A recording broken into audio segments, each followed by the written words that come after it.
pihak ketiga itu adalah Dedan Verset.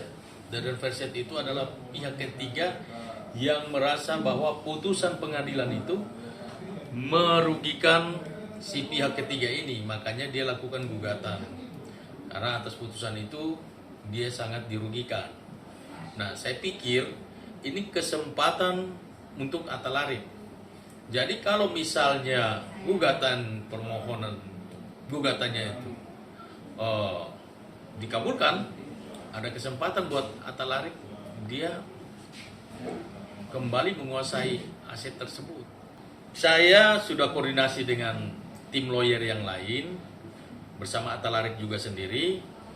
Kami akan melakukan upaya hukum berikutnya, yaitu kami akan melaporkan kepada Komisi Yudisial, terus Dewan Pengawas Hakim di Mahkamah Agung terkait putusan Pengadilan Negeri Cibinong dan putusan Pengadilan Tinggi Jawa Barat dan putusan kasasi maupun PK. Kenapa? Itu sangat lucu sekali.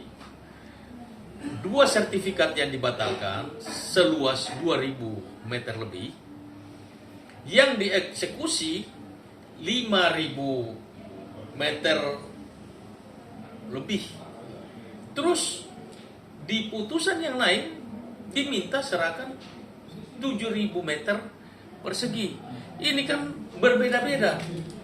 Mana yang kita mau ikutin? Apakah putusan pengadilan tentang 2 sertifikat yang dibatalkan, atau di dalam eksekusi lahan 5000 meter lebih, ataukah yang 7000 meter lebih yang diminta oleh pengadilan?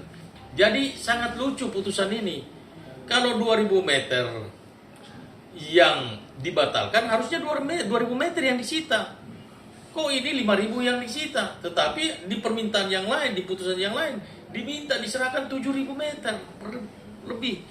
Nah, makanya ada dugaan di situ, ada main mata antara eksekutor pemegang palu dan juga si penggugat.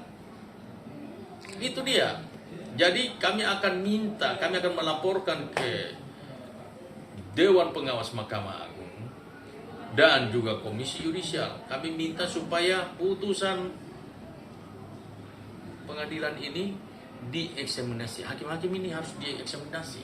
Objek keseluruhan Atalarik beli tanah itu kan ada 1 hektar lebih. Dia cicil beli gitu kan. Nah, pada saat dia digugat, putusan pengadilan itu hanya membatalkan 2 sertifikat yang luasnya adalah 2400 kalau tidak salah ya. 2000 lebih lah meter persegi. Tetapi yang dieksekusi 5000 meter. Terus mereka suruh menyerahkan aset itu 7000 meter lebih. Putusan itu, jadi putusan yang berbeda-beda. Di dalam eksekusi 5000 meter. Kan aneh gitu, lucu. Itu yang kami bingung. Dia cara ukurnya dari mana? Itu kami bingung. Dan yang lucunya lagi, yang menggugat ini Dede Stasno, itu suratnya itu surat hak pakai. Hak pakai bisa mengalahkan AJB dan juga sertifikat. Itu saya bingung dari mana ceritanya itu. Ini dunia ini sudah terbalik-balik. Ini di luar logika manusia. Harusnya Atalarik itu adalah pembeli yang bertiket baik yang harus dilindungi hak-haknya. Tapi ini malah bisa kalah dari hak pakai. Nah, hasil mediasi dari pihak Atalarik meminta supaya prinsipalnya hadir. Sementara prinsipalnya ini kan ada di tahanan di Makassar, ya kan? Nah, dia sedang menjalankan hukuman sebagai seorang terpidana.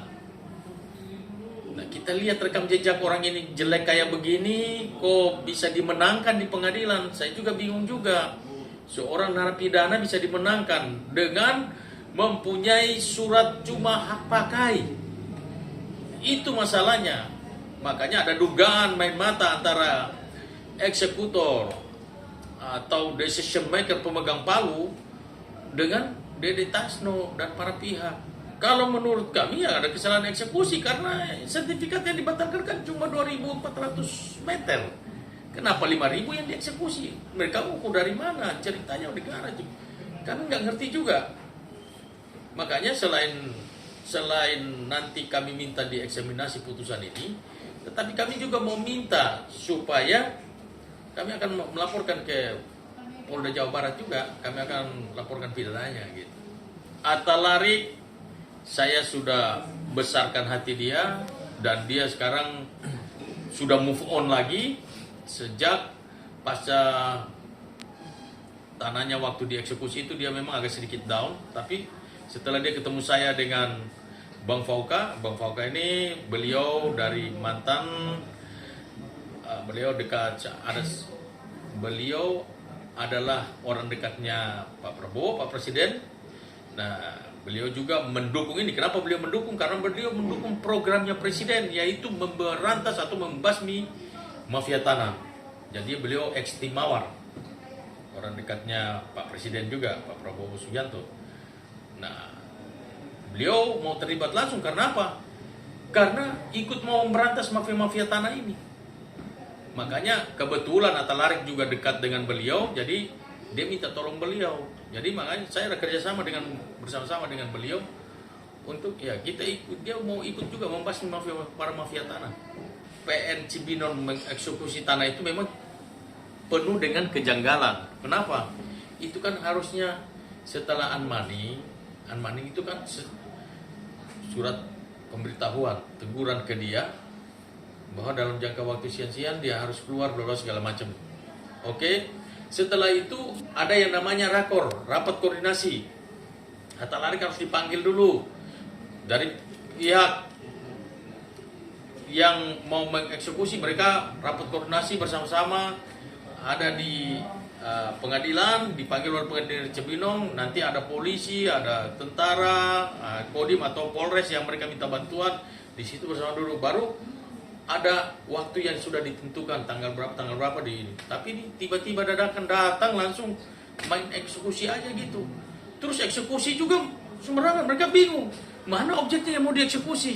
Akhirnya dihajar 5.000 meter persegi, 5.000 meter lebih persegi. Padahal putusan pengadilan yang dibatalkan sertifikat itu cuma 2.400. Dari pihak tim lawyer lagi minta supaya kalau bisa kita minta ke hakim mediasi menghadirkan prinsipalnya yang sedang ditahan di pengadilan negeri tahanan di Makassar.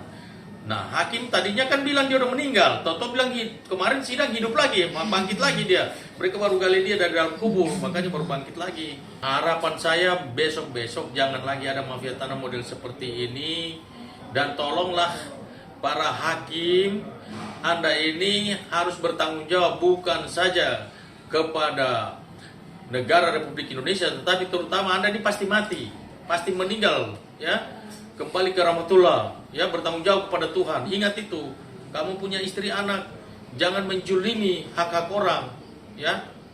Itu saja harapan saya supaya ada keadilan di Republik ini.